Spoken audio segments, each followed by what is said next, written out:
I got this message on Facebook from Chezi.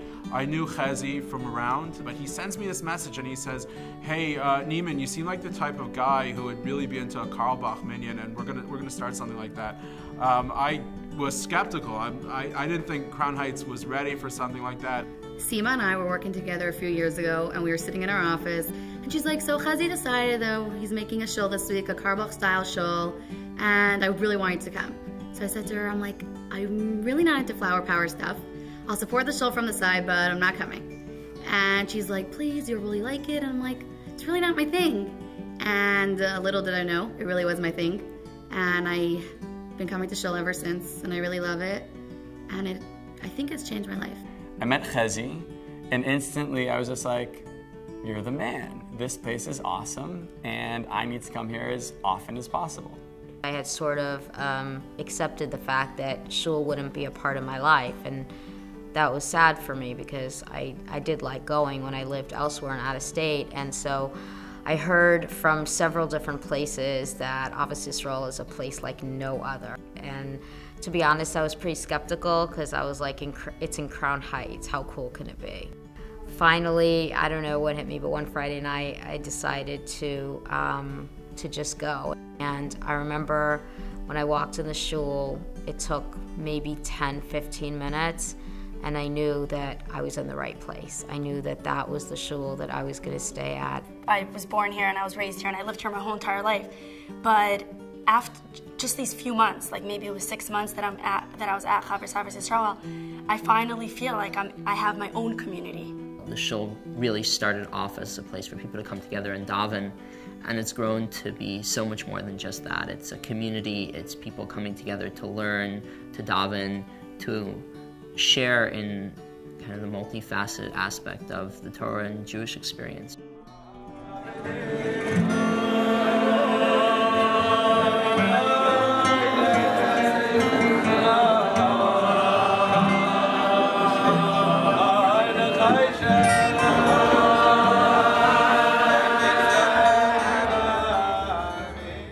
When Chevra came around and made Havdalah into, let's just call it a thing, it made Havdalah something for everyone to look forward to all week and to get excited about. Havdalah is magical. I feel like I'm just floating. I feel like Shabbos is not going away. It's a time where it's just, I feel like you really connect to who you are. When I first started bringing my kids to the shul, there was not a real kids program itself. But my kids' behavior in shul was very interesting because they were actually hanging around shul. And on the way home from shul, they were actually singing songs which they had heard in shul, which to me was very, very moving because I've never gone to shul and have my kids come home singing. One of my favorite memories is that we had, forgot what it was, but basically, Chezi brought a guitar in and we were just singing songs and he was giving out tickets and it was a lot of fun. This is what really amazed me. They make sure to have like that 45 minutes to an hour kids program just so there's something for the kids so the kids could leave, and like they had they had a lot going on also. My favorite events, well, that would have to be all of anything that has to do with the bonfire and a drum circle, so that's half of Chevra events. And or our perm events where I wear vegetables. I was a carrot 2 years ago. I really feel like I can, express my inner carrot with Chevra and through our perm events. Every day is like fun. We always say it feels like camp, like we're playing all the time. It's sort of like this perpetual amazing moment.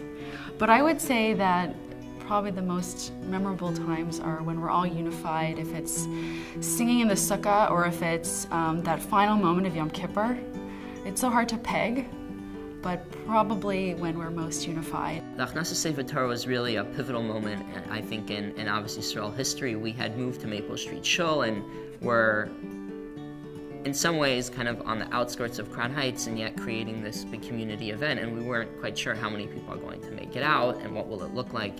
And I remember going out on the day and just seeing how many people had come out, and I'll never forget, it was raining and people were dancing and there was just this open joy. How would I describe Chevra as a community? Let's see. A ragtag team of the most passionate, artistic, awesome, eclectic group of young Jewish people I've ever met in my entire life. The community at Chevra Ahavas Yisroel is very warm, very inviting, very comfortable. I've been to other shuls, and I can't say that I felt part of it, you know? And as soon as I started coming, I felt comfortable. I felt okay. We have people from all different walks of life, and I think that on an individual level, every person has found a place here. We cater to everyone. I feel like the world could come here and they'd just be okay. Everybody feels comfortable. There's something for everybody. It's a lot of freedom to be who you are and to be on your own path, but at the same time feel like you have a community. Chevra Ahavas Yisroel is opportunity. Love. Unity. Acceptance. Community. Which could accompanied by hand movement of like. I really feel like Ahavas Yisroel is my home, and I really got a sense of equality. And it didn't matter, you know, what you do outside of shul. When you're here, you're the same as everybody else. And I, in turn, was able to get in touch with my own soul. I think the CAY community is a grassroots movement of people who want to see the shul succeed. Nothing here happens by itself. People here create opportunities. People look at it like, I want to be the change that I'm going to see, that I want to see.